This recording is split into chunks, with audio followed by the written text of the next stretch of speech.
In the tapestry of life, where every thread holds a story, America in Black and White emerges as a haven for the voices echoing through the heart of our communities. In this podcast, we wade through the rivers of our collective experiences, celebrating the vibrant hues of change brought forth by the whispers of hope and the roars of action. It's more than just a conversation. It's a journey into the heart of our society, illuminated by the light of those daring to dream and do.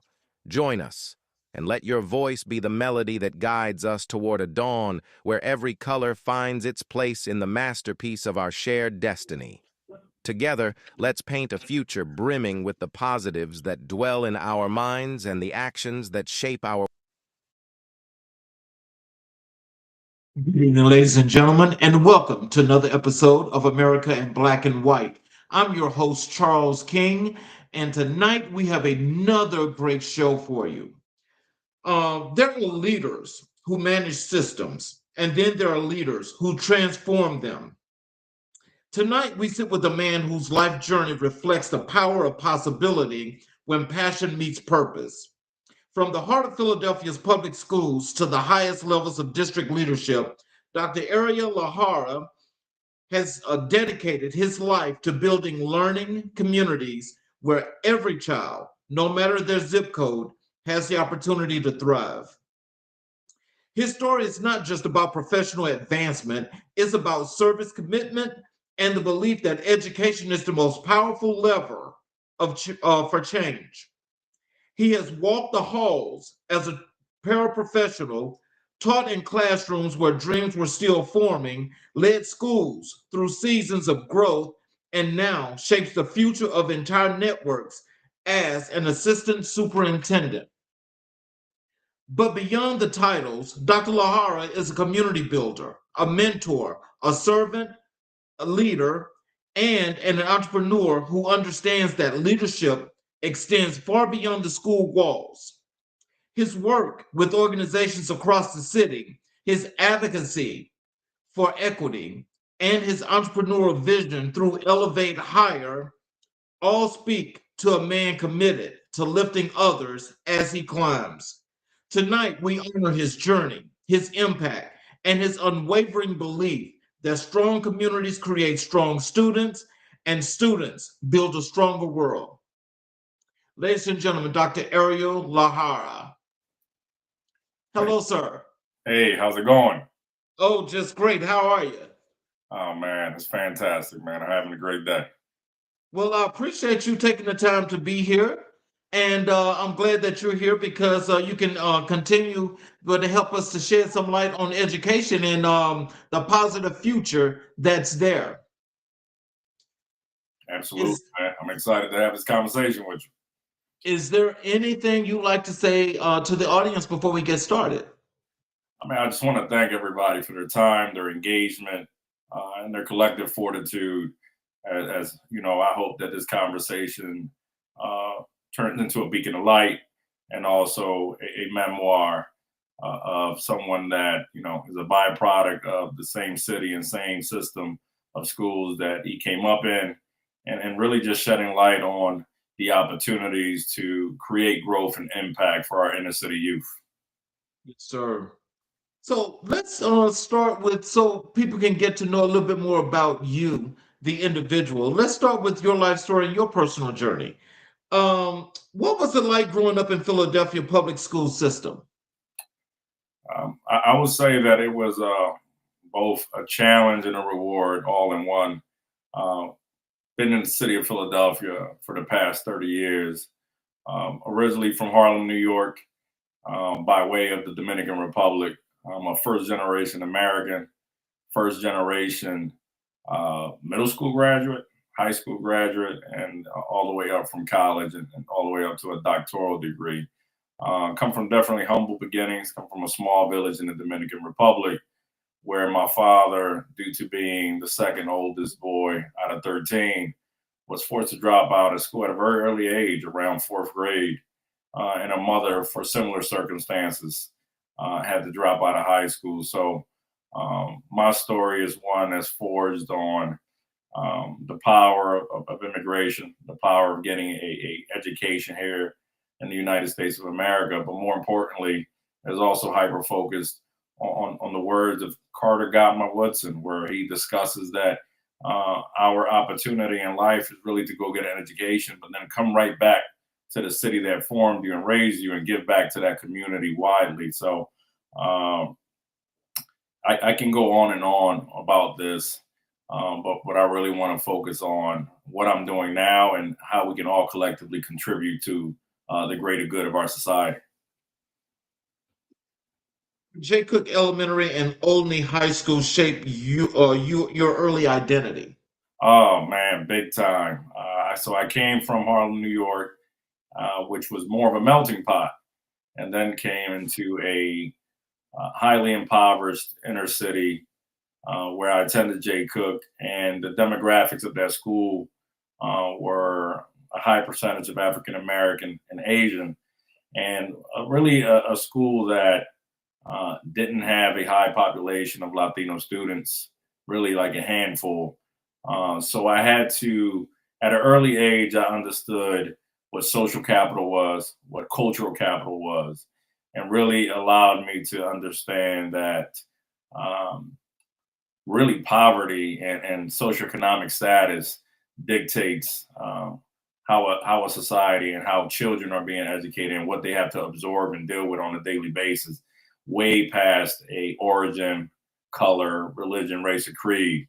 So had some decent teachers at Jay Cook, but was too young to understand what a good person was trying to be from the teacher perspective. But by the time I got to Olney High School, and just getting into inner city trouble, I had two extremely strong African American teachers, Mr. White and Mrs. Johnson, that showed me that giving up on a student was not something that they were okay with. And because of that, specifically Miss Johnson, giving us chores to do after school so we can earn some additional money, giving us guidance. I remember like yesterday showing me her pay stub, showing me that in this field, if you work hard, you can be successful financially, but mostly you can also be successful with the social reward of impacting people's lives. And I was afforded that opportunity at a very young age. And then after that, Mr. White carried the baton, and I attended Lincoln University, the first HBCU. So he'll come up for any event that I had because at the time I had an absentee father that was dealing with his own things. So he fit in that role and really supported me in a lot of different ways. Gave me X amount of cash for every A that I got, like a young child. But I needed that. I didn't understand the power of a community, and I really didn't understand the power of having a total stranger come into your life and becoming a family member. So the educational system in Philly public schools afforded me those two, and also Mr. Weifels, which drove me himself to college and made sure that I stayed out of trouble and finished out my associate degree that then led me to so many different opportunities. So the transformational power of teacher and education, specifically in inner city, is paramount, and it's really undervalued and misunderstood to the wider and broader society systems around the work that you have to do way above the curriculum to ensure that people that have less than are provided with an ample amount of equitable resources, not only to survive, but to thrive in our society. With that early experience, because that sounds like some real value that you received, how did that influence or help you into your part of education right now? How did that influence and impact the way you work now? It really embodies my two theories of leadership, which is a combination of transformational leadership and servant leadership, and understanding that there is no higher reward than knowing that you are making a positive impact in somebody's life. And then also understanding that to be successful in this field, you have to go way above and beyond the curriculum. Because in our worldwide K to 12 education is so hyper focused on subject matters, whether it's math, ELA, social studies, science, and so on. But the understanding that without the human resource in the classroom and really being a human to you at all times, you will lose interest or lose motivation in what you're going to do. So that has positioned me in a way that something I live by. And I tell everyone that works with me, because I don't use the term work for me. The people I work for, I help them understand that you don't work for me, I work for you. As a servant leader, I want to go above and beyond to ensure that I'm meeting the demands of our district, but most importantly, the needs of the consumer, which is whatever stakeholder or constituent I come across, whether that's a parent, a teacher, a student, anyone that needs additional support, anyone that needs to see somebody that looks like them, sounds like them, or comes from their similar origin or background, that with not just hard work and dedication, but that you have to build a community and a network that enriches you, that pours into you, that allows you to be yourself at all times, that really empowers you to understand that you don't have to code switch or be someone else to be successful in life, that the most important person you could be in this world is to be yourself. Someone that consistently gives you that affirmation. It really allows you to come to work and to come do this work that is challenging with a mindset of that we're in this together. We can't do this work alone. And the most collective power that you can have is to have a social network of people that believe in you, pour into you, and know when to push and when to pull all at once. Wow. Who were the mentors or influences that guided you during your formative years? That's those younger years. Hey, listen, man, my mother, I come from a background of parents that don't speak English. So my mother at her, strong age where we're at right now, her 70s, still doesn't speak the English language, uh, never learned how to operate a vehicle, could not advocate due to the language barrier. But she showed me the power of love, the power of hard work, the value of the American dollar, but most importantly, the super value of giving back to your community and ensuring that you're consistently lifting as you climb. So with that said, my mom valued that literally on a daily basis. We made ends meet, and we'll scrap the rest to make sure that we sent resources to our country on a monthly basis. We shipped the box. She comes from an extremely large family. My mother is one out of 28, so she has 27 siblings, and she opened her doors to every family member through the immigration process as they landed to America, and allowed them to live with us for 6 months to a year to really get on their feet at no charge.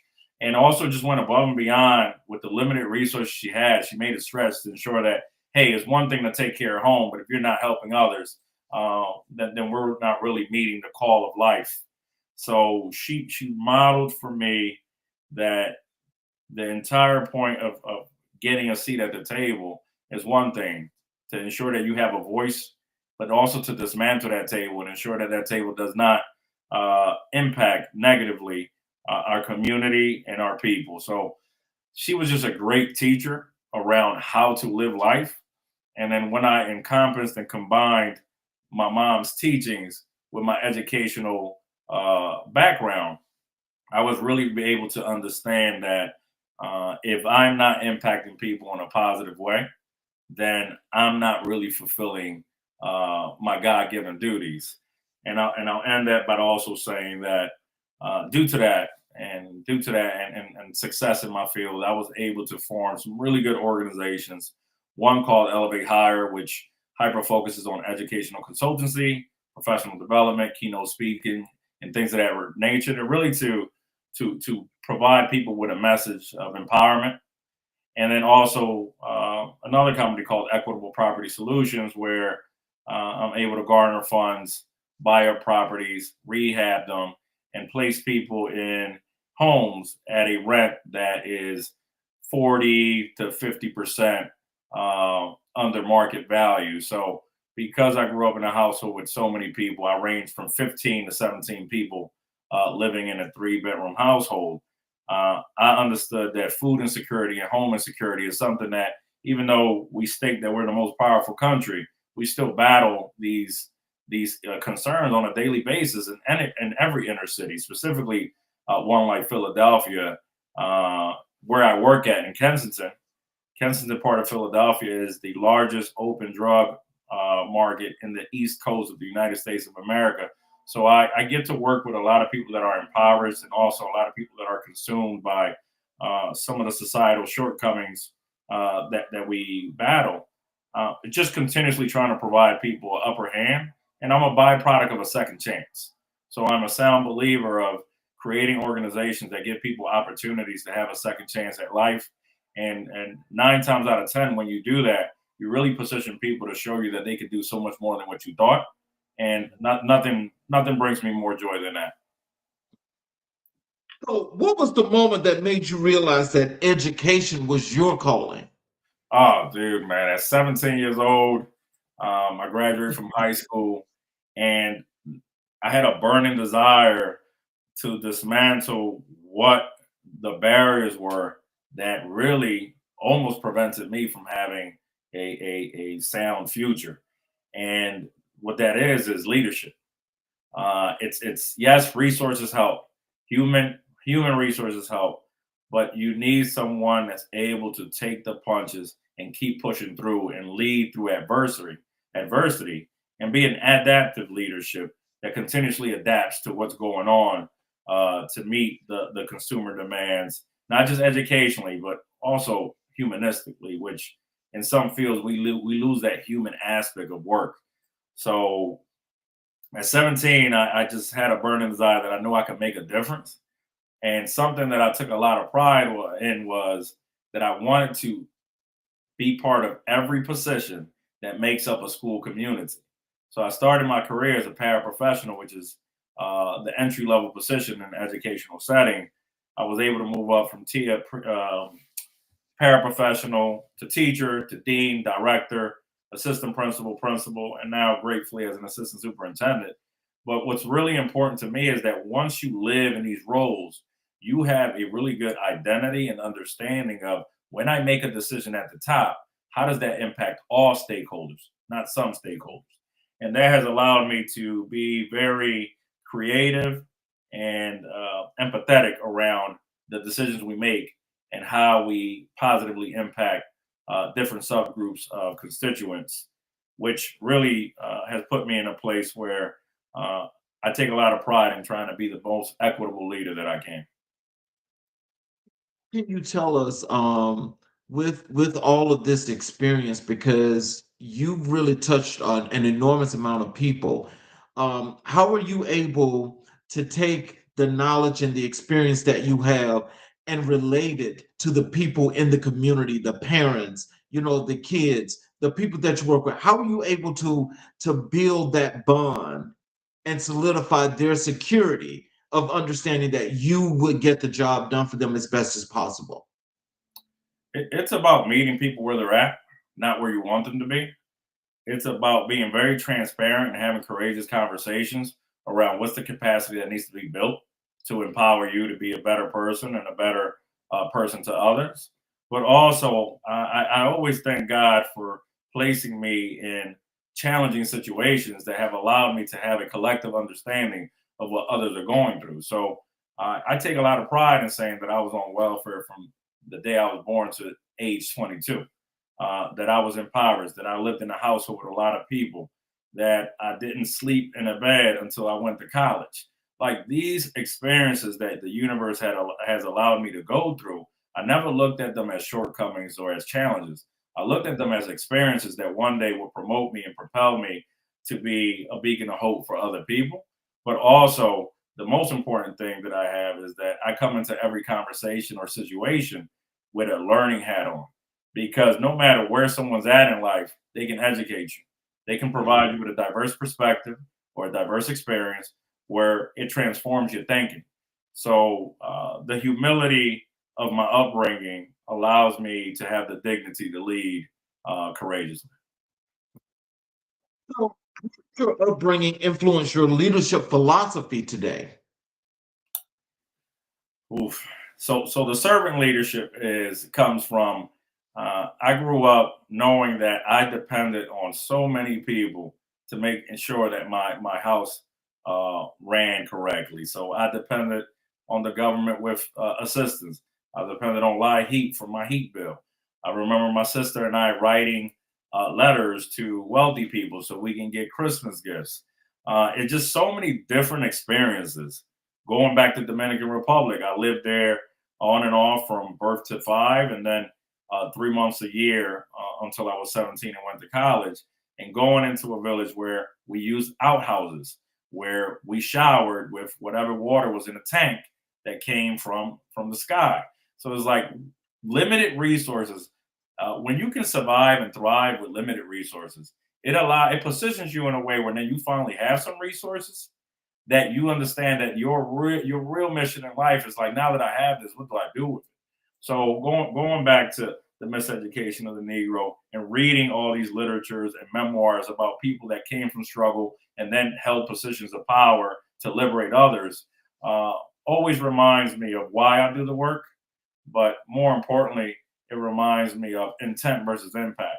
Because sometimes you can have very clear intentions and your impact could be negative. So that collective experience always puts me in a place of thought, and those thoughts allow me to then do what I feel is important, is engage stakeholders in a way where I'm collecting as much information as possible before a decision is made. Power and titles do not make a leader, and it doesn't matter what position you hold or what title you hold. You could be leading for the wrong purposes and the wrong people. So that's where my servant leadership comes from. And then my transformational leadership is that I understand that the people came into my life, they gave me, they intellectually engaged me. They motivated me. They empowered me. And it doesn't matter how strong you are. If you don't have somebody in your corner or in your network that can do that for you, at times you will struggle. Or what I had unfortunately gone through is you can go through imposter syndrome.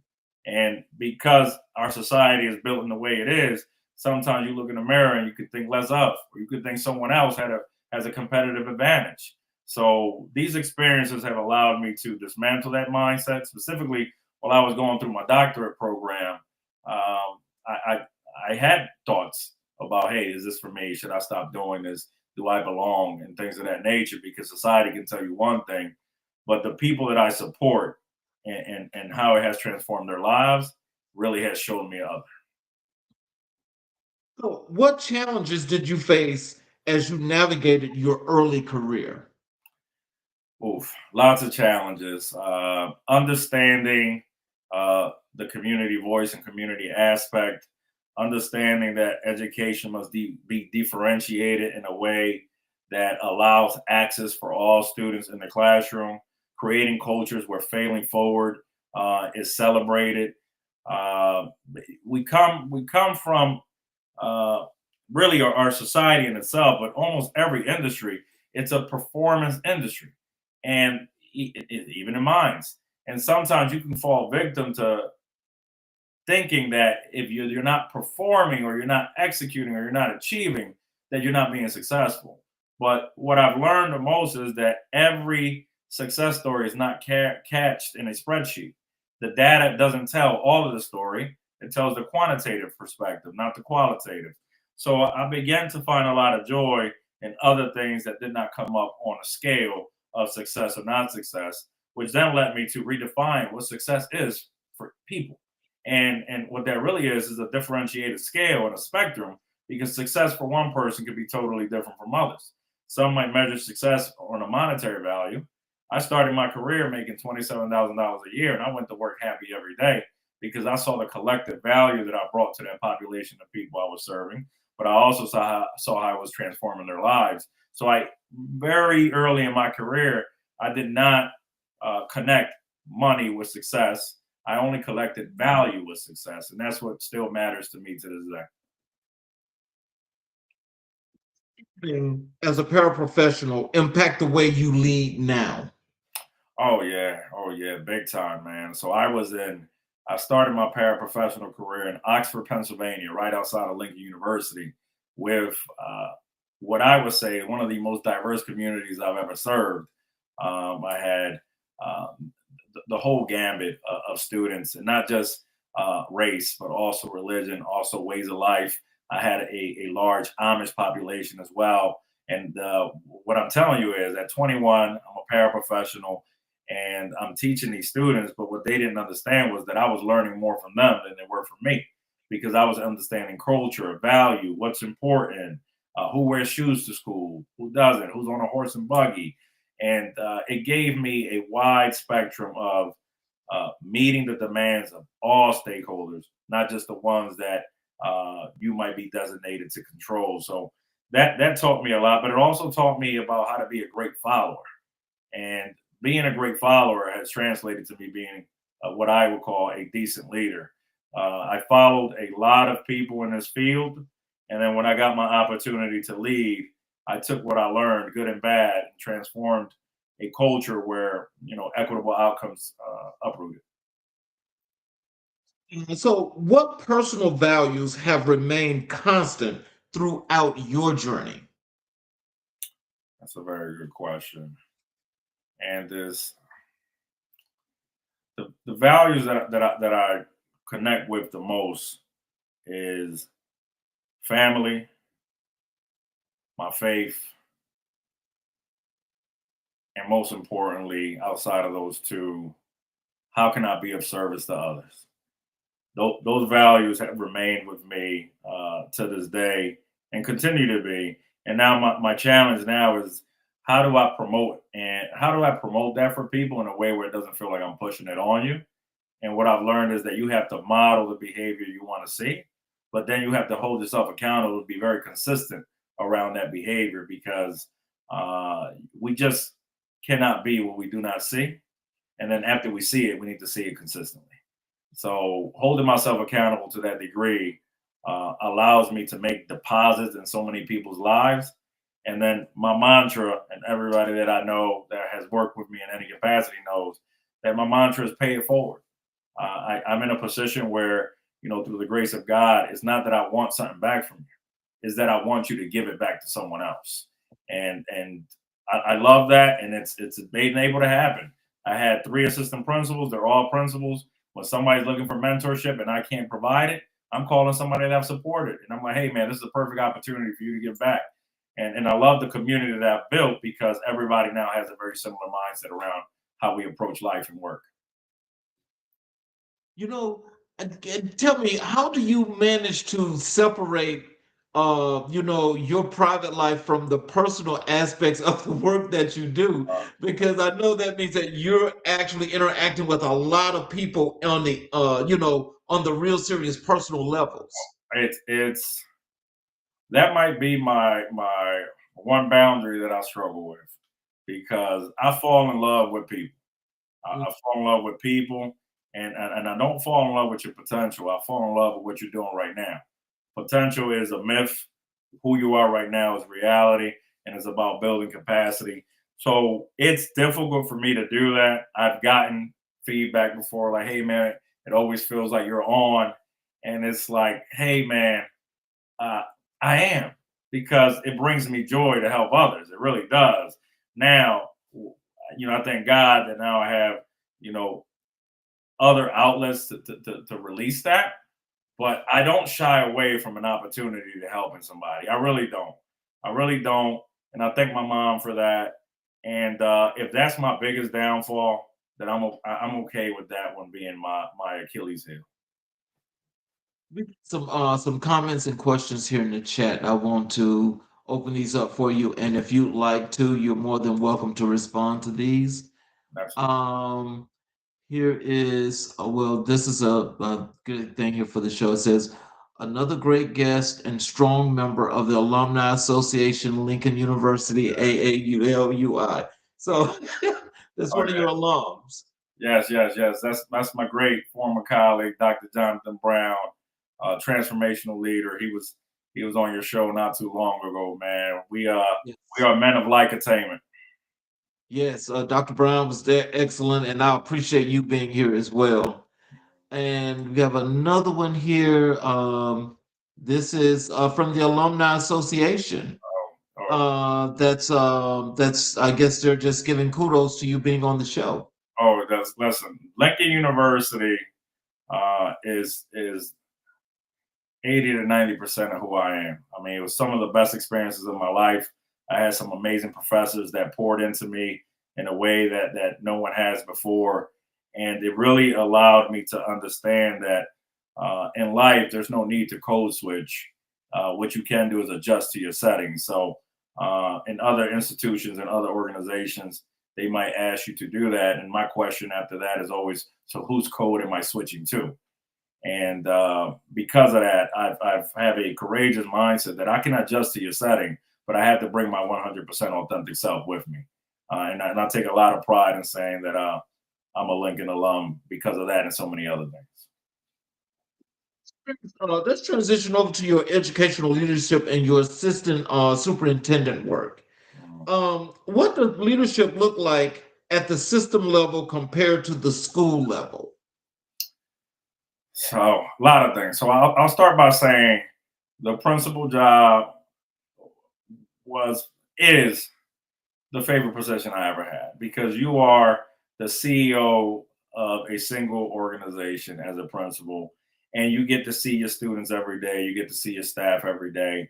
And then you're not really focusing on year over year data. You're focusing on like a 3-year cohort data. You're making improvements on the fly. So that work allowed me to be a member and part of that community, part of fabric of that community to this day. The way you're able to transform the mindset and shift the mindset of community members, it's just like no other. At the systems leader level, you have to be 100% okay with being in the background, and you have to be 100% okay with knowing that your efforts might not shine, but if they shine for someone else, that's okay as well. You also have to deal with the political aspect of the job, with making extremely hard decisions. I carry a portfolio of 15 schools, so it is pretty massive to be able to move around from one location to the next. Also, at times, it can feel difficult on a personal level that I can't make it to every school as much as I want to. And you really have to factor in where your schools are at, tier them, identify what's the most equitable outcome, deputize your team, and trust a lot of people to be able to carry out a mission and vision. So it's very similar, but on the aspect of leading, it has elevated my leadership skills to be able to handle a portfolio of 15 schools with about 7,000 students, but also ensuring that you're meeting the needs and demands of everybody in each school. Those are some of the biggest differences of it. I love them both, but I personally will say that the principalship is like no other because you get to live out every dream you had. You know, if you want to sing, you can do karaoke for your kids. You want to get into a Santa suit, you can say Merry Christmas to the kids. I was able to really do it all. But at the system leadership level, I've been at this position now for 6 years, and I have fallen in love with the major impact that you can have in a large sample of population of students that I have, which is about 7,000. Is there one system that needs more work than the other? Yes, yes, yes, yes, yes, yes, yes. And when it comes to that, I would say the social and emotional well-being of students, the mental health of students, is something that we can consistently improve on, really nationwide. We're in times right now where I wouldn't say it's undervalued, but sometimes could be a buzzword. I think that my district does a really good job with providing mental health services for students and staff, but also we start our day with a community meeting that hyper focuses on social and emotional learning, that allows and creates a space and an atmosphere for students to be vulnerable, for students to be able to discuss topics that have nothing to do with what's about to roll out on a school day, but can have a drastic impact on how they're going to perform that day. So we're doing a good job. I always think that we can do a better job of securing our students' integrity and mental health and social emotional well-being at the school setting. How do you build trust and alignment across an entire network of schools? Because that's got to be a lot of work for you. Yes. Know how you could do that in one day. Well, one day is impossible, but I go by this. You know, life to me is about gifts and talents. My gifts come from the Almighty. My talents come from my experience and my education that I have, you know, secured in multiple institutions. One of my largest gifts is being able to build community. And with building community, you have to understand that you have to create a shared vision. You have to create a community where community input supersedes your input. And you have to have a level of vulnerability that allows you to take feedback from your stakeholders on a daily basis. When people's voices, messages, and feelings are married to the decisions that we're making, then you are creating a collective front. And also, as you continuously make deposits in people's lives, then you can have the audacity to make a withdrawal. So I'm not asking anyone for anything until I have made a plethora of deposits in you, your leadership, your personal life, whatever the case may be, because people are not going to trust you just because you know something. They're going to trust you because you consistently show up for them in a way that either A, they've had before, or B, they've never had. It's one or the other. The consistency piece is real, but the biggest piece I would say is creating that atmosphere where you are, as the leader, you're receiving feedback a lot more than you're giving it.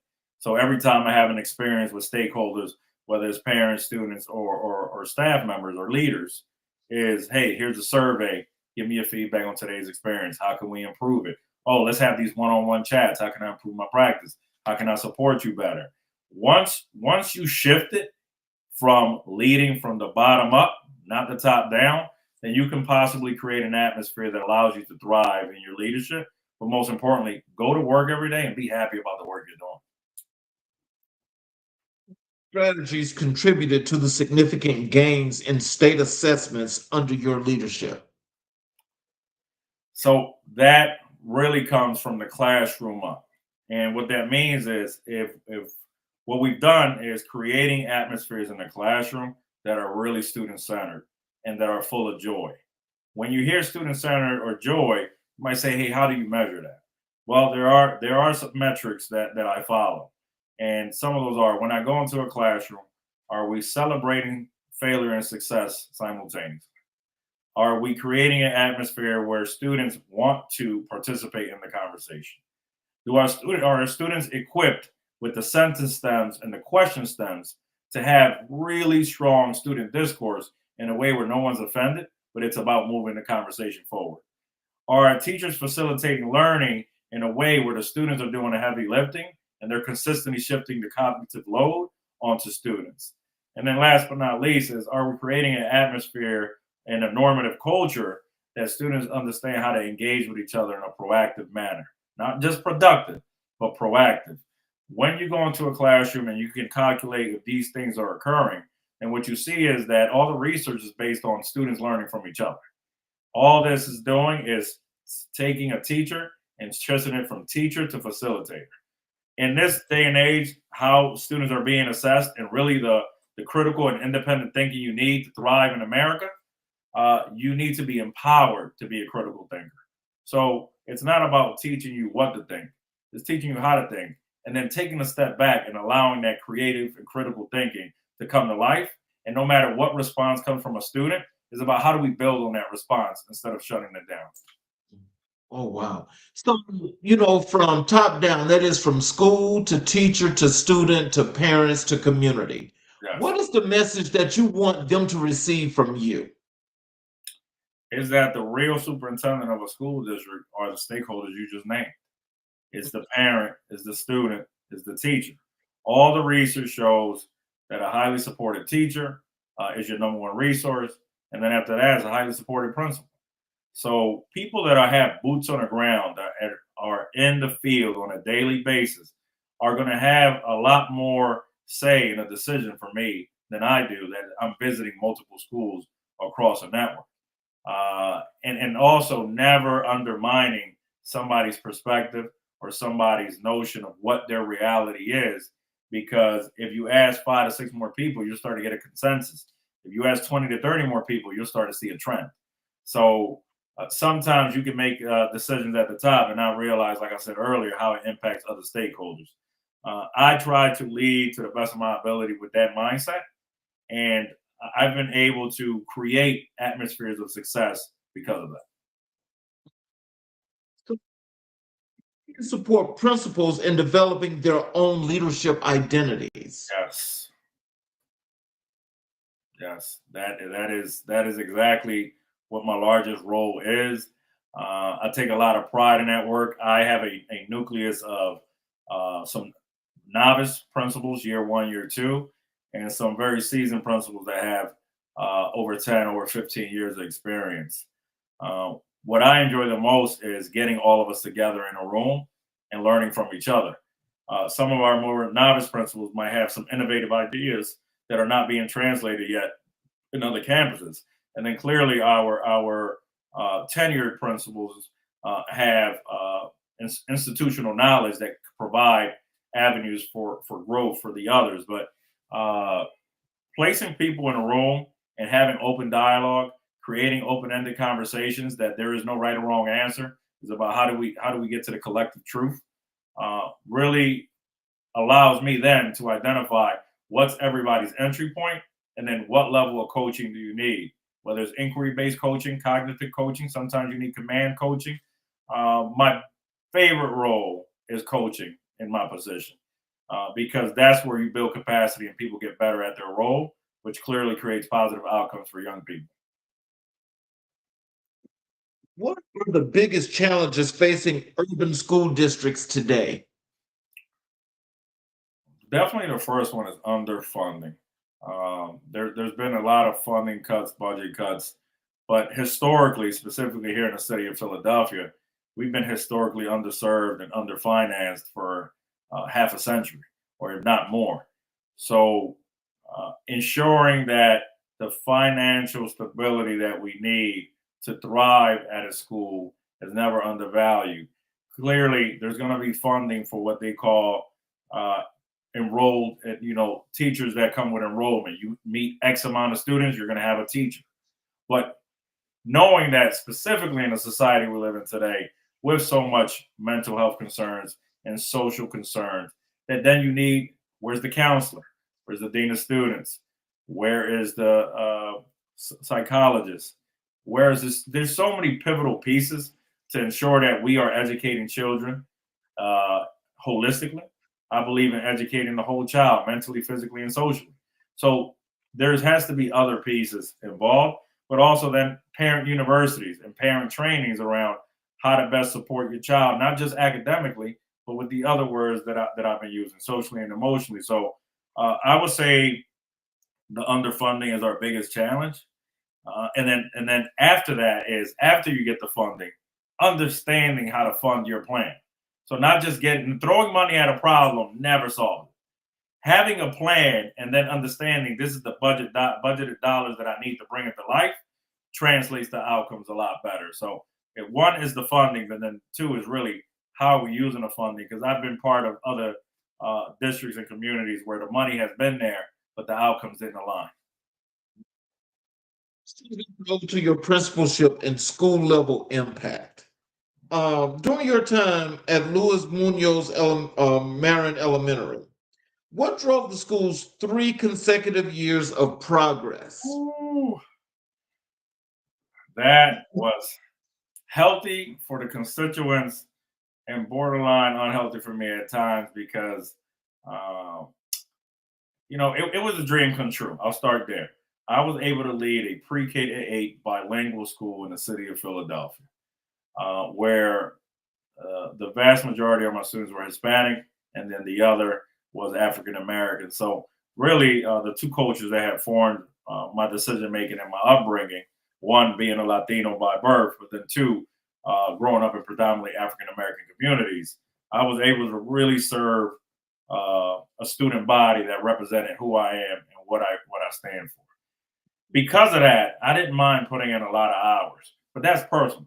What really brought that to life was galvanizing towards this amazing mission around, one, believing that our students can and will achieve, and then two, understanding that if we're not all dancing to the same beat of that drum, we're not going to get there. I was blessed to have a staff and cultivate a staff that really understood that challenge and not only took it professionally, but they took it personally. And then branding, a lot of branding came to life, norming on how we speak to students, narrating the positive, putting these brands and these posters all over the school, understanding that once we come into this institution, onto this campus, this is our home. How do we take care of our schools? How do we dress? How do we communicate? That's all the social piece.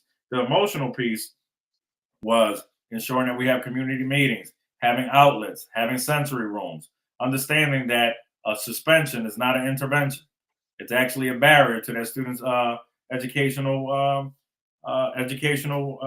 programming. So people bought into that. Then we had PLCs, professional learning communities. We were able to really engage in how we engage students, how we're going to facilitate learning, what are the mistakes that we made. So the same culture we embodied in the classroom where we were failing forward, we really embodied that as a staff. And because of that, we continuously made gains. When I got to the Luis Munoz Juan Elementary, we were ranked 4th worst school in the city of Philadelphia. And in 2 years, we climbed the top 30. So the work that we did, man, is transformational. It still lights me up to this day. And those students are still thriving to this day, and they're doing very well. Mm. So what did the Accelerated Improvement Award represent for you and your team? Hope, man. It really showed that with this level of work, with this level of laser focus, that the most impoverished communities can thrive. It dismantled a narrative that these kids can't do it. These kids can't learn. These kids this, these kids that. Something that I really is the reason why I came into education, because I was in some settings in my K-12 experience where there were just very low expectations, where people were just okay with you just doing all right, not believing that you could do more.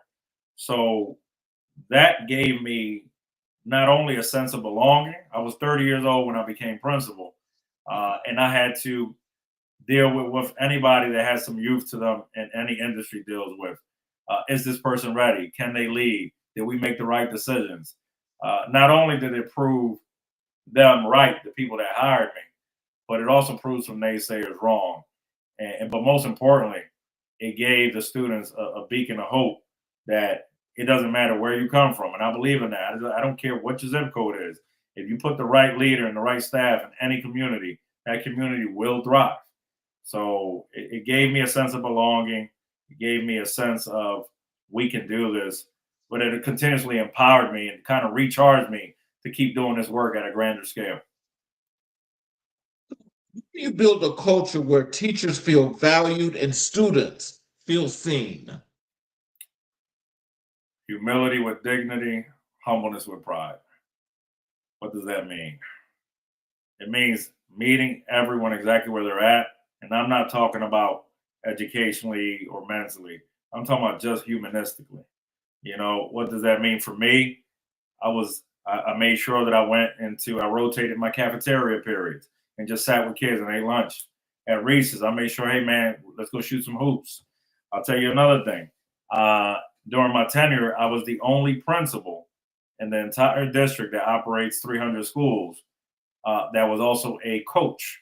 So I was a volleyball coach for the students. I was a flag football coach for the students. I understand that you cannot be a leader until the people believe that you can lead.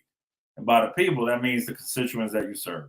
So my students saw me in different aspects, and they enjoyed that. One moment I'm Principal Lajara, next second I'm coach. So now you get to interact with me in a totally different level. And it just brought me so much joy to be able to do that work.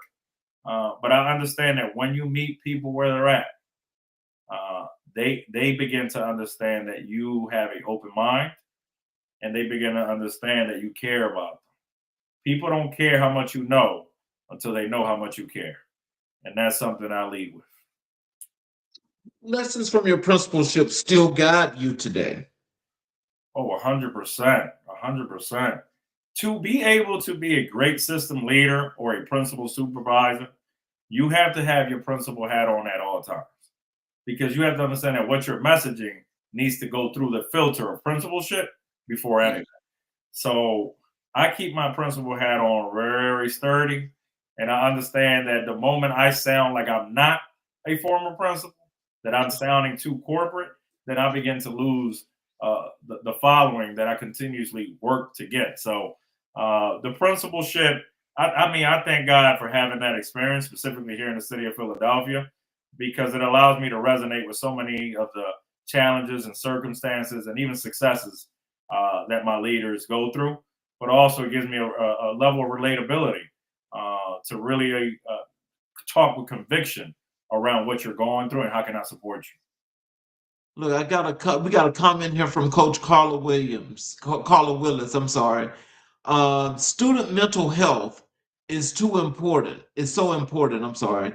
It typically mirrors the family's mental health.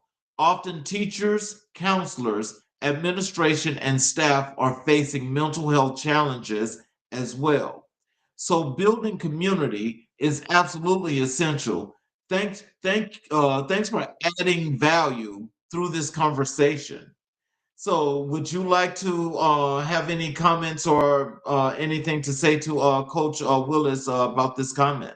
No, absolutely. I want to thank her for commenting about that, and that is true. This field that we're in can be underappreciated and undervalued at times. So I'm gonna lead with this quote, and then I'm gonna go somewhere else. Charlotte Danielson, which is a educational figure that created the Danielson framework that a lot of us still support teachers with, stated that the only way to compare a teacher's profession is to compare a brain surgeon during brain surgery in real time. Because as a teacher, you're making so many decisions in each second that it compares to that. Well, you know what that leads to? That leads to being overwhelmed. That leads to being burnt out. That leads to taking your work home. That leads to long days and short nights. And she's absolutely right.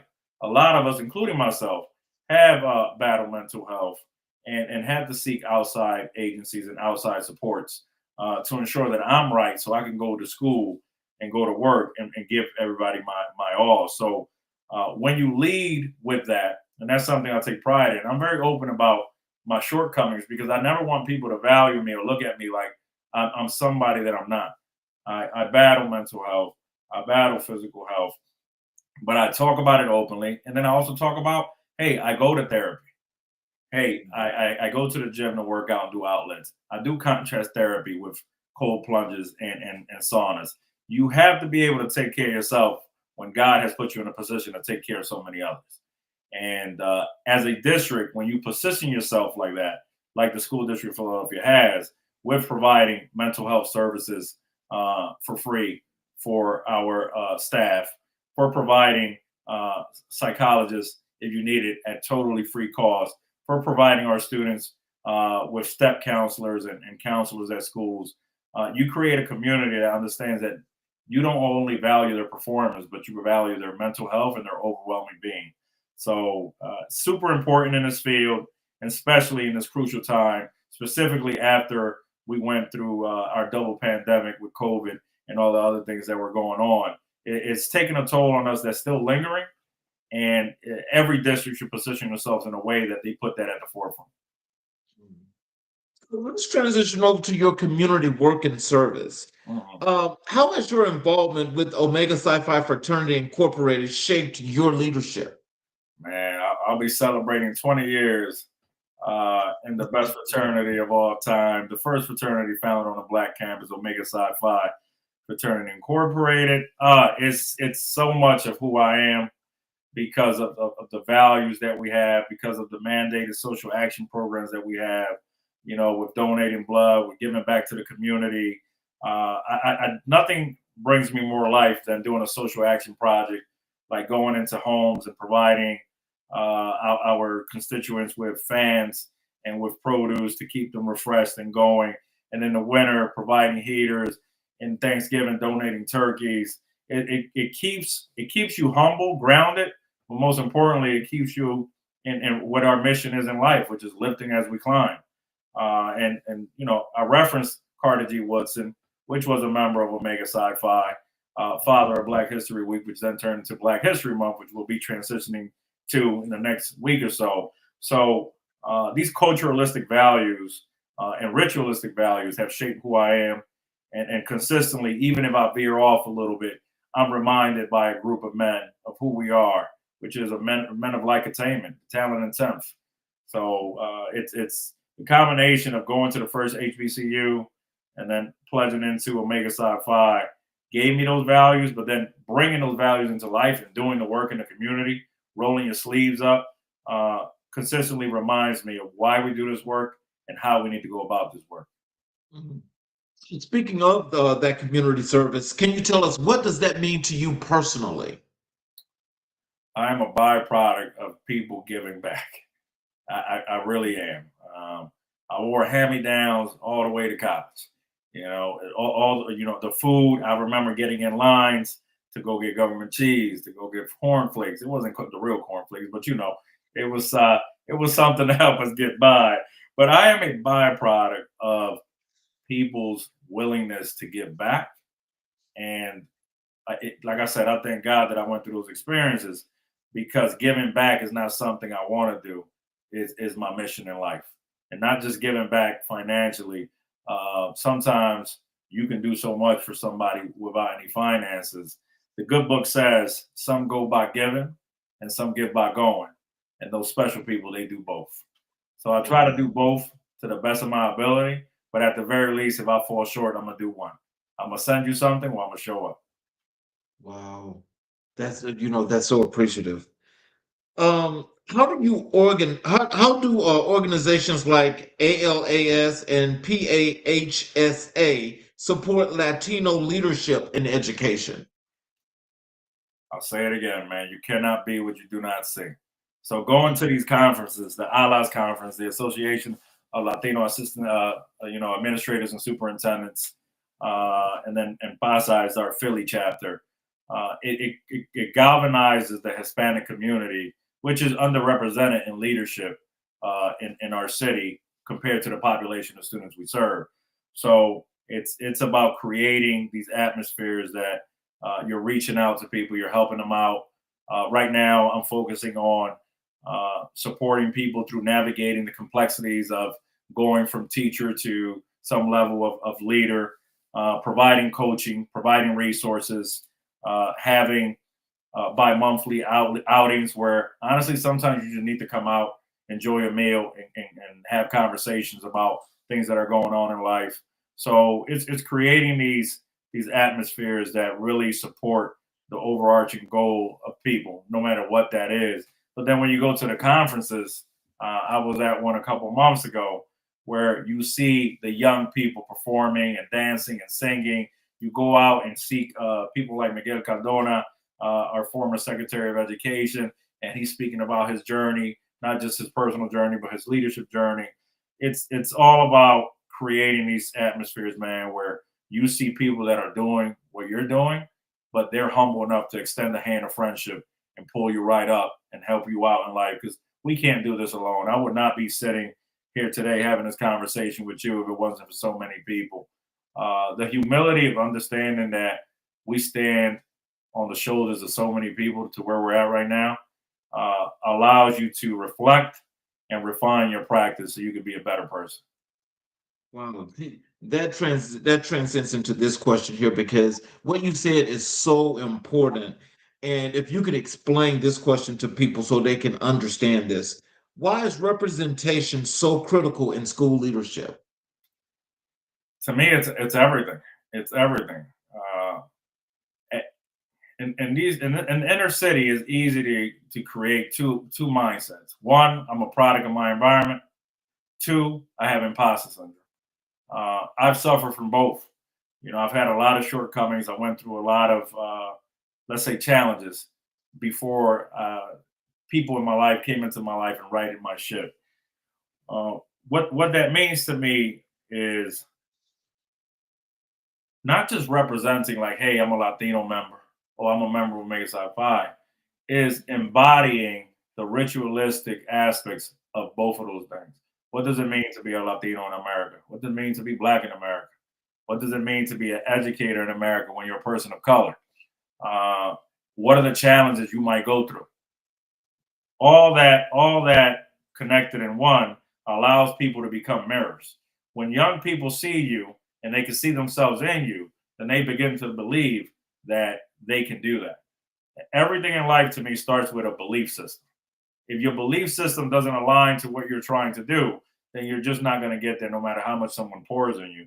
But it's the collective responsibility of our community members that look like me and look like you to go back and show people that, hey, there is a pathway.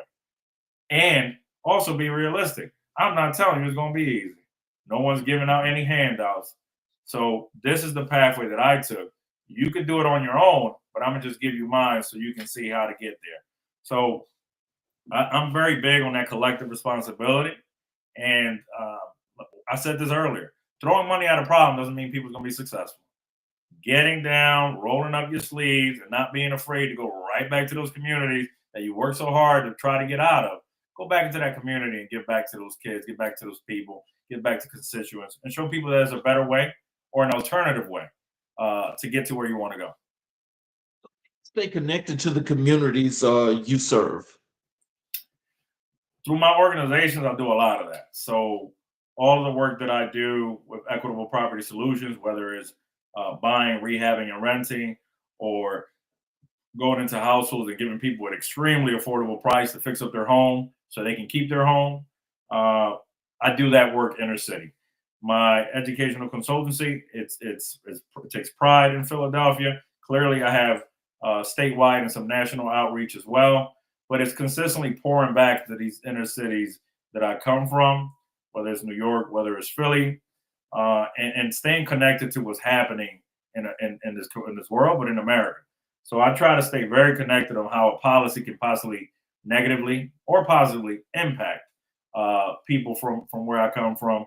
Also being connected to my country and being a lifeline over there, doing work over there, communicating with people. And you know, my overarching goal is really to do some more work, some more social action work over there. And I want to bring that to life soon. But it doesn't matter where you reside. It matters where you pour. And I make it my business to pour into Philadelphia. Let's transition to your entrepreneurship and, you know, Elevate Hire, and I forgot the name of your other organization that you have. But can you tell us what inspired you to launch Elevate Hire? So I've done a lot of pro bono work around the things that make up Elevate Hire. I want to say that at least 85% of the work I do is still pro bono because I fall in love with the work, I fall in love with people, and I fall in love with impact. I do not fall in love with what I get back. Because of that, I started realizing that combining my gifts and my talents gave me an extremely diverse perspective around how I see the world, how I view education, and how I could bridge both of those to create this powerful message to empower people, to create professional development that's super engaging, to provide keynote speeches that allows people to transform their thinking. And it really birthed during the COVID era. I was working from home. I was putting in a lot of hours at work from home. And I decided to create this vehicle first that started through Zoom and started through a digital platform where I was like, wow, I could reach so many different people across the nation through this platform. As it continued to grow and materialize, I started to get outreach around, hey, I heard you talk here. I saw you at this professional development. And then, you know, there became a demand for some of the supporting services that I can provide. Through that, then I realized, hey, I can do a lot of good with this. So I started to create a small team with a similar mindset that could deliver similar messages in a diverse platform. Through that, I fell in love with the work. I know that I am a lifelong learner and a lifelong provider of learning for people. So what that does is, hey, I know that you work at a job for X amount of years, but I want something to outlive me. And that's exactly what Elevate Hire is doing. I'm curating experiences that can outlive myself and my family.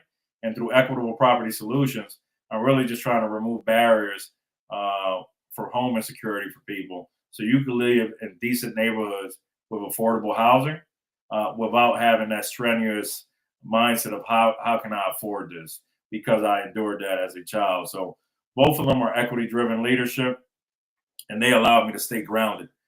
There's nothing more important for me than to put myself in situations that humble me, because no matter what success I have in life, I have to stay grounded. And that's what these organizations allow me to do. They allow me to stay grounded and deliver powerful messages that allow people to do the same. What gaps in the educational landscape are you aiming to address through your company? So, some of the big buckets for me is understanding how to impact diverse learners. And when I say diverse learners, I'm talking about students that are multi-language learners, English as a second language, and also students that might have some cognitive or physical disabilities that create barriers for them to be as successful as they want to be. So I do a lot of work with that. I have got my first master's in special education. I led a bilingual school.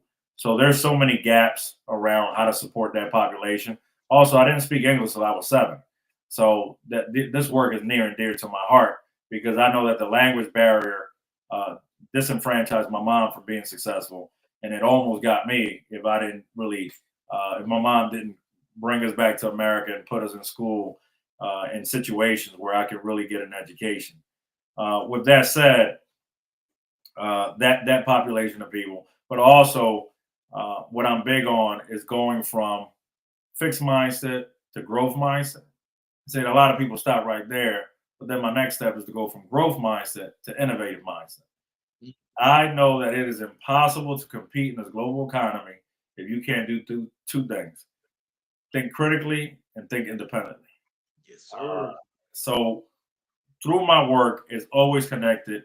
How do we encourage people to be courageous and not be afraid to be a critical and independent thinker, no matter if the masses are saying one thing? Stay true to yourself, stay true to your thoughts, and don't shy away from critically thinking about something and then communicating it in such a professional manner that people have to listen to what you have to say.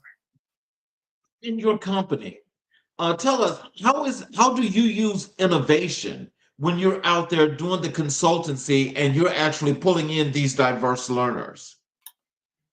Good question. So it's about first dissecting the data, getting the qualitative responses, and identifying what the problem might be.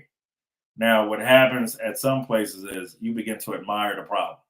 And it's so easy to admire a problem. You start to vent, you start to complain. But then it's like, once we have the problem, let's come up with innovative solutions on how to address it. And what that means is, hey, someone can tell you easily, oh, when this is happening, then this is what you do. But that's what happens when you have a small circle of people in that room. Now let's amplify that room.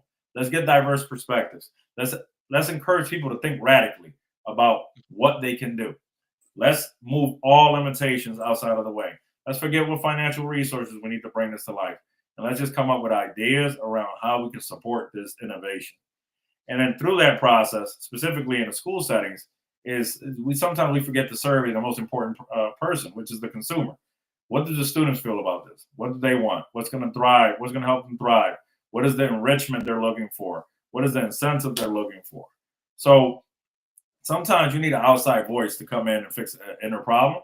But all that does is it allows me to create an audience of the right people in the room to make the decisions that need to be made. And then through that, the consulting really comes with pushing ideas. Now that we have this, let's push some ideas out there and let's see if we can bring this to life. So we do pilots, and we do what we call early adopters. If this is the innovation that we want for a district or a school, let's start it in a very small setting of people and let's study that. Let's see the pros and the cons, the pluses and the deltas, and then let's get feedback from the people that just absorb that practice so we can innovate and curate a different experience. So I thoroughly enjoy that work. I love problems because problems is just another opportunity to find a solution. So I thrive in a challenging atmosphere, and I look to support people in that fashion. It's entrepreneurship with your district leadership. Say that again. How do you balance entrepreneurship with district leadership? So it's a great balance because my number one priority is the mission and vision of the School District of Philadelphia and the people that I support. What I do with my companies is strictly part time, maybe after work or mostly on the weekends. And I have a pretty good balance with that because I understand that I'm a full time employee, so I cannot devote all of my energy to this at this very moment.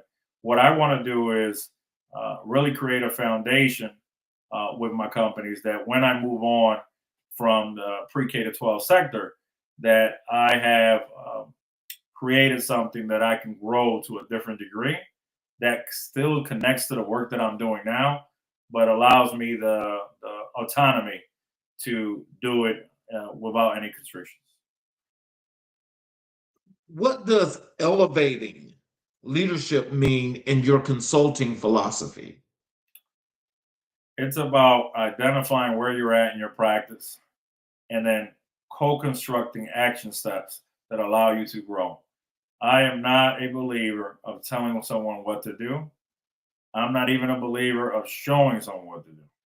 I'm a believer of co-constructing how we're going to attack this work. So my philosophy and my theory of coaching is really based on inquiry and cognitive coaching, which is me asking you a series of high order thinking questions, open-ended questions, and then clarifying questions to allow you to identify your own problem and your own solution. And then that's when the innovation comes in because now we become co-contributors to this work. And our even though I might be playing the role as a coach, our status quo is very equal. We're both contributing equally to this work, and we create internal buying and collective buying through that process. Okay. So, when we chatted earlier, we discussed we do Black History 365. And I asked you who were the most influential person or persons in your life and career. You told me Mr. White and Mrs. Johnson. Mhm. So, when you think back to your earliest lessons on Black history, what is the first moment with Mr. White or Mrs. Johnson that still lives in your spirit today? Mm. I'll tell you a story about both of them. So I'm in Mr. White's classroom, and it's almost like they played good cop, bad cop without communicating, and mom and dad without communicating. So I grew up in a single parent household, and so getting male authority was not something I'm accustomed to. So I'm in Mr. White's classroom. We get into a dispute, and he kicks me out of his classroom. He sends me to Mrs. Johnson's room, and then I can hear him on the phone telling her, "I just can't do it anymore. I'm done with him. He can stay in your room." Ms. Johnson, excuse me, sits me down. She has a conversation with me. She tells me this, that, and the third. And she's like, "Hey, he doesn't think that you can do X, Y, and Z." We start doing some work together. She realizes that I can do it. She goes meet with Mr. White. He, after a week or so, he welcomes me back into the classroom, and we hug it out. He smiles, things of that nature. Mind you, I'm like 15, 16 years old. Why does that mean something to me today? Because it was one of my first lessons around that there could be conflict and love can coexist. Um, that challenge and support can coexist. That ups and downs can live within one person, and because of that, it translated to this day. Till this day, and this is 25 years ago. I have an amazing relationship with both. My last keynote speech, I dedicated it to Mrs. Johnson. She came out for it. Mr. White, we're going to be grabbing some lunch soon. So we built these lifelong relationships, but it wasn't out of what people do, but sometimes could be performative. It's like, hey, I'm going to tell you what you want to hear. I'm going to pat you on the back. I really don't care. I'm not going to be your teacher next year. There were really solid relationships around love and care, but I also saw the collective power that people can have on you. And these are two strong Black figures in this school that decided to invest in me when honestly no one else did. They didn't want to take the risk of their name being associated with a student that was labeled as a problem child, that suffered a lot of suspensions, that dealt with challenges in the community. They didn't take any hesitation to connect their names to mine. So somebody like, oh, here come your boy again. So they didn't shy away from that, and Right. that showed me the power of the Black community. And it showed me a lot of the power of like, hey man, certain people have been through so much that they understand where you're coming from.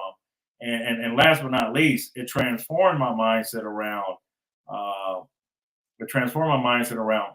how I viewed different people and different races and different things of that nature. Mr. White to this day refuses to tell anyone outside of that's my son. It doesn't matter where he's at, and he's a dark skinned brother. So they were like, "Is that really your son?" He was like, "Don't you see him? He looks just like me." So, man, listen, man, I love me some Mr. White. I love me Mrs. Johnson, and they're what I call two Black heroes in my life. Let's talk during a time when culturally responsive teaching wasn't widely embraced. How did their approach to Black history shape your understanding of identity, community, and responsibility? Well, it started with both of them attending Cheney University, which is the second historically Black college university in my books. But they came with a huge sense of pride. They talked about their alma mater. They spoke about uh, Black history in a way that it was easy for us to consume. But they also embodied what a strong Black leader is in a community. They didn't shy away from who they were. They didn't shy away from telling me how their shortcomings growing up. They invited me into their presence and the presence of their family. I mean, honestly, they showed me what a true leader and a trusted educator could be. And at the time, I don't think they understood how much that meant to me. That the moment that I went to college, I declared my major day one. I was like, hey, I know what I want to do. Don't give me these one-on-one classes. This is what I want to do. Let's get to it. And I took all these education courses way too quickly. I didn't do that well my first semester because of that.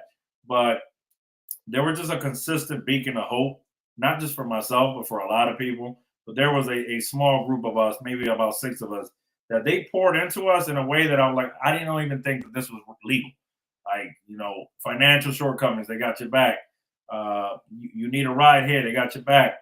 Hey, they know you're struggling with money, so they can't give it to you. So they'll make up a job at their house. Hey, come mow my lawn, just so they can put a couple of dollars in your pocket because they know we were struggling. But most importantly, they gave us tough love, man. And tough love is underappreciated in this social economic status of the world we're in because toughness is associated with something negative. And honestly, I feel like at times we're missing that. We need to understand that, listen, everything is earned in life. And just because I love you don't mean I'm going to give you a pass in life. So that's what they did for us. Mr. Johnson, Mrs. Johnson's husband, he met us at 13 and he said, I don't shake the hands of people that don't have a high school diploma. And at first we were like, Mr. Johnson, forget you. But then I realized that all he was doing was giving us some tough love to make sure we made it past that finish line. So Yeah. I remember shaking Mr. Johnson's hand when we graduated from high school in 2002. It was one of the most proudest days of my life because I waited 4 years to shake that brother's hand. So it's just small things that at times you take for granted, and then you become a more seasoned adult and you realize that those small things turn into huge things in my life. Mm. So, what specific teaching strategies or classroom rituals from Mr. White or Mrs. Johnson do you still carry into your leadership as an assistant superintendent? Yes, yes. Mostly because I take a lot of pride in being firm and fair, not but firm and fair. You have to be very fair with people, but when it comes to the livelihood and the education of children, you have to be very firm. And that's something that they showed me.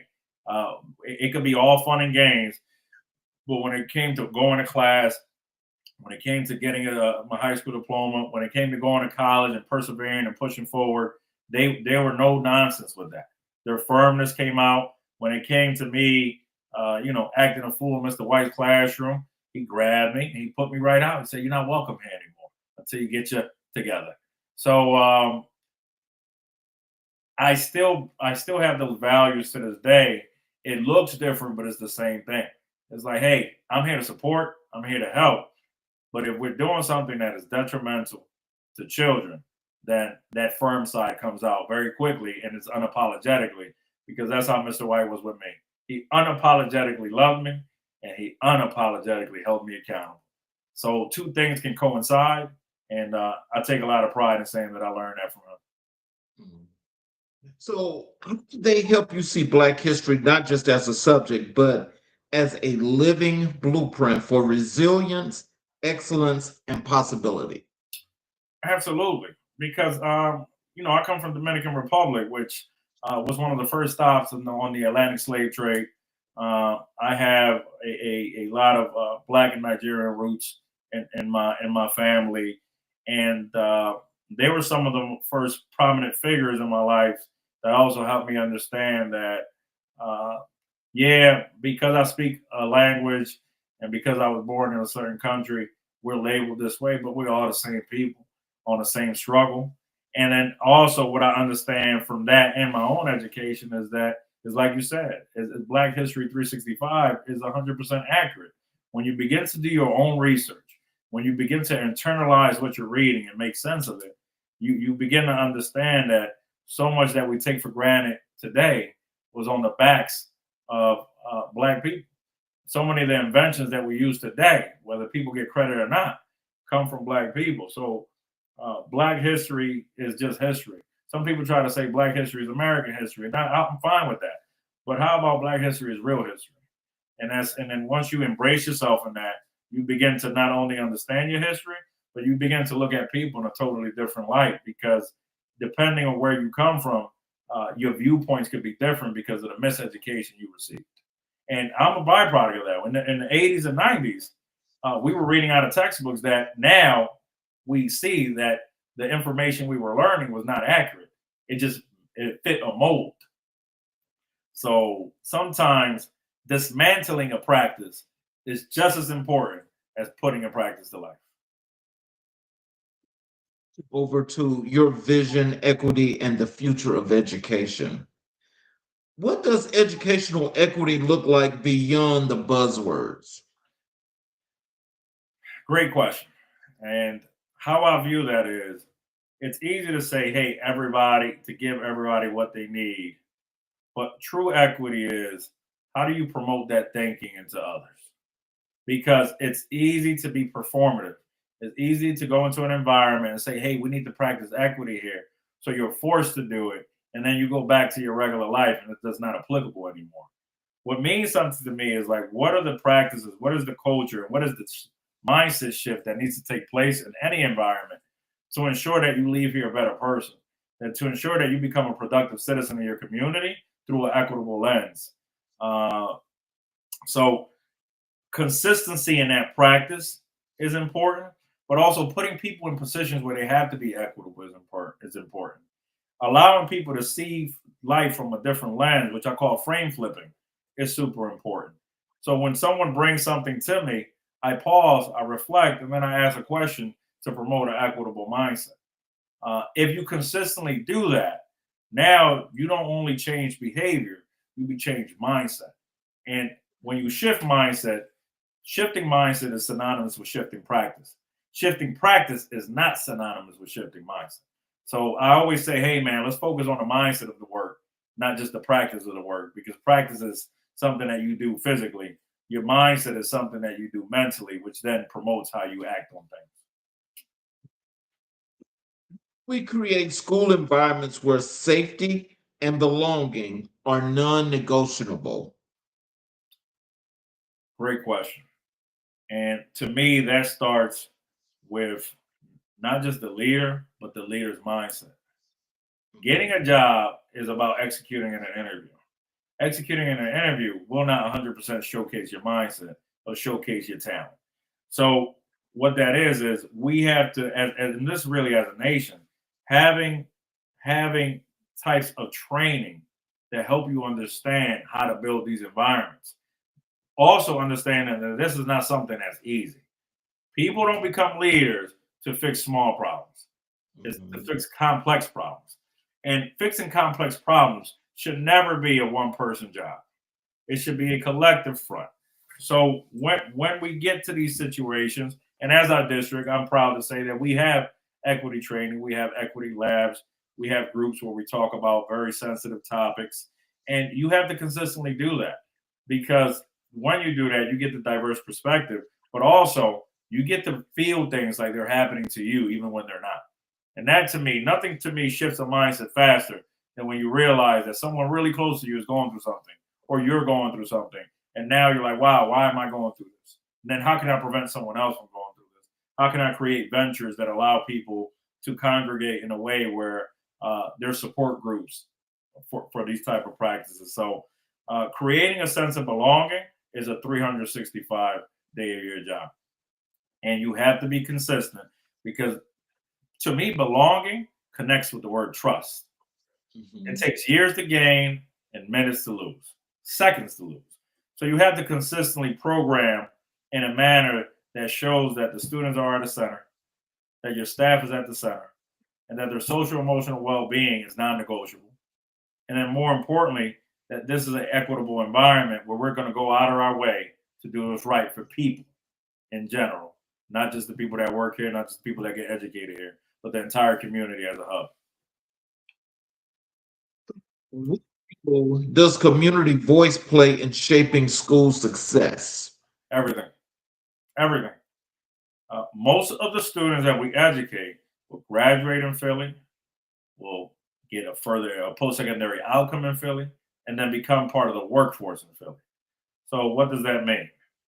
That means that they will then cycle into a community member, and the cycle keeps going on and on and on. So to create a community atmosphere that is empowered through these uh, conversations that we're having, it takes that you cycle that same conversation back into the school. I've had the privilege at working at schools where I'm educating a kid and his mom went to the school and his grandma went to the school. So you see that is the school in the community or is the community in the school? And it's the latter. The community is in the school, and you have to lift the voice of the community in a way that is predictable. What does that mean? Is that I predict that every third Friday we're going to have this town hall. That every second Thursday we're going to have this school advisory board. That every 2 months I'm going to come in and be able to have a conversation with my child's teacher. Predict how you're going to engage your community. Don't allow your community to come engage you because in my 22 years of experience, once the community comes engage you, they're past the problem. Now there's a lot of emotion in that problem. But if you engage the community, you create a proactive atmosphere and you create a trust relationship that is like, hey, I value your input and you're driving this vehicle just as much as I am. Final question. What message do you want young educators and future leaders to take from your journey? Patience. Patience. Like I said, we're in the education industry, but it's still an industry. You got metrics to meet. You got, uh, achievements to reach. You have to follow a district policy, a state policy, a nation policy, national policy. There's so many uh, cooks in the kitchen that at times you could get lost in the message.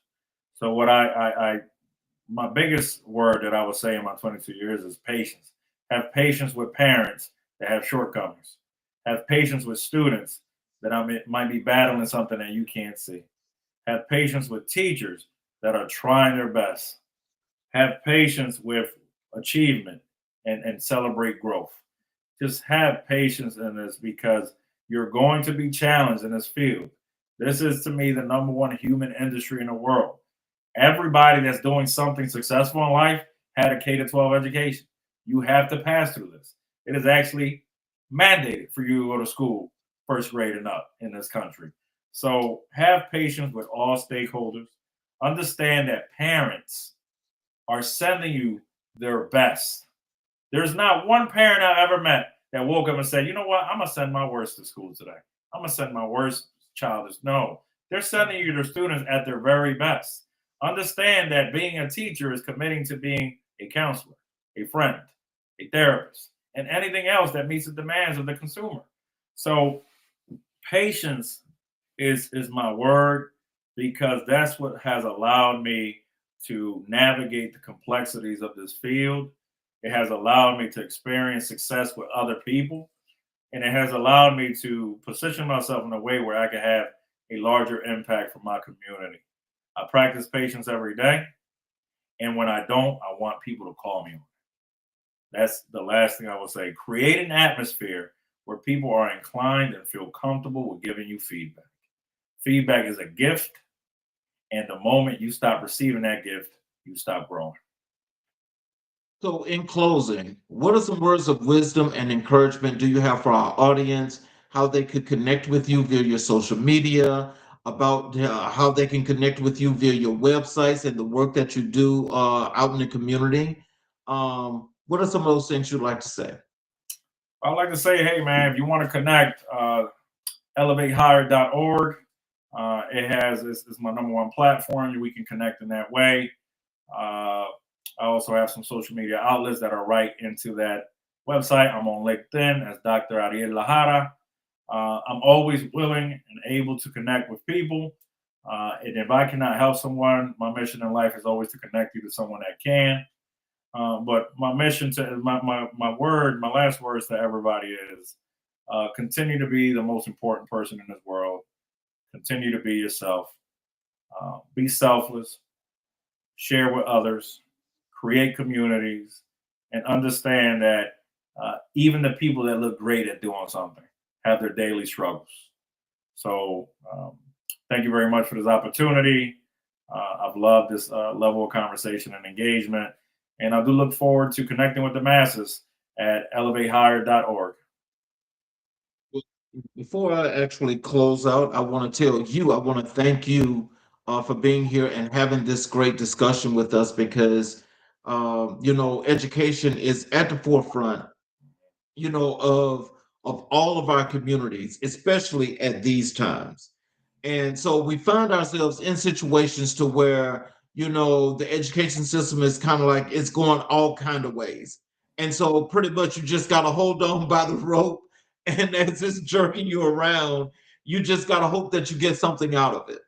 And so it's educational professionals like yourself that continues to contribute to the excellence in which this platform likes to make sure it gets out to every community, because it's the excellence, and it's also, the wherewithal and the caring of the professionals that come here that make a difference. And you guys are the real heroes in these communities. And so we want people to make sure that not only in using this platform as a resource, that they're able to learn, from, guests like yourself that are able to, to give that motivation, give that inspiration, or to point them in the right direction. I really want to thank you for that, because, I can't speak enough as to where we are just with this system, but I thank you so very much for being here. I appreciate you. I really do. I appreciate your time, and you have a great platform, so I appreciate being part of it. Yes, sir. So, just in closing, I want to say to you, Dr. Ariel Lajara, you remind us that leadership is not about titles, it's about impact. It's about showing up for our communities, building systems that honor every child's potential, and committing to the hard, necessary work of equity. Your journey from student to system leader is a testament to what is possible when passion meets purpose and service becomes a way of life. Tonight, we didn't just hear the story of an educator. We heard the story of a builder, a visionary, a servant leader, and a man who believes deeply in the transformative power of community. And that belief continues to shape the lives of thousands of students, families, and educators across Philadelphia. Dr. Lajara, I want to thank you for your leadership, your service, and your unwavering commitment to elevating education for all. So for all of you that have watched the show tonight, I hope you guys got an understanding of what Dr. Lajara was talking about and what's the importance of education and community, because it means everything. Please take the time to connect, to reach out to him, and to learn about his platform, what it does, and how you too, as he mentioned earlier in the show, can give back. Because it's very, very important that we all do our part to build our communities. So for all of you that are watching, especially on our YouTube channels, if you have not yet supported us by subscribing and enabling all notifications, I ask if you would please help us out and subscribe and enable all notifications on our YouTube channels, whichever one you're watching on. I want to thank you again, Dr. Lajara, and thank everyone for watching tonight. We will be back tomorrow with another great show here on America in Black and White, where we will continue to color conversations on the canvas of America. I'm your host.